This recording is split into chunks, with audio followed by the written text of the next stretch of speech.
ছাত্ররা যে কোটা আন্দোলনের দাবিতে নেমেছে মাঠে, একজন মুক্তিযোদ্ধা হিসাবে, একজন মুক্তিযোদ্ধা কমান্ডার হিসাবে আপনার মতামত কি?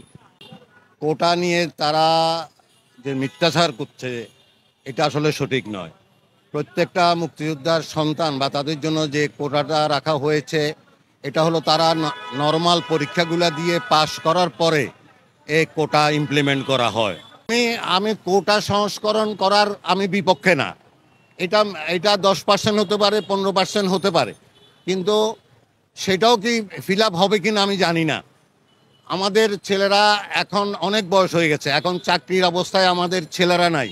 আমাদের যারা নাতিপুতি যারা আছে তাদেরও ওরকম শিক্ষাগত যোগ্যতা ওই পর্যন্ত পৌঁছে নাই যে 33% কোটা সংরক্ষণ না করলেও আমাদের চলবে বলে আমি আশা করি।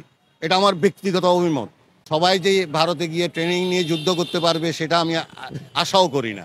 তারপরেও এই কোটার ব্যাপারে সংস্কার সরকার করতে পারে, আর এটা কমপ্লিটলি আদালতের ব্যাপার। এটা নিয়ে মন্তব্য করাও আমার জন্য একটা অপরাধ। আদালতের ব্যাপারে মন্তব্য না করাই ভালো, তবে সংস্কার হতে পারে, যে কোনো কিছু পর্যায়ক্রমে সংস্কার হওয়া উচিত এবং হতেও পারে।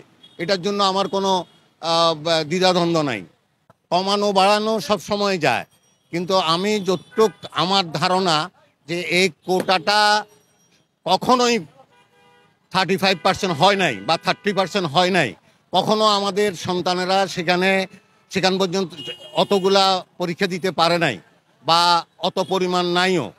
আপনারা এটাও জানেন যে এদেশের 7.5 যারা যুদ্ধ করেছে তারা নিরীহ গরিব কৃষক শ্রমিকের ছেলেমেয়েরা এবং কৃষক শ্রমিকেরাই মোটামুটি যুদ্ধে অংশগ্রহণ করেছে।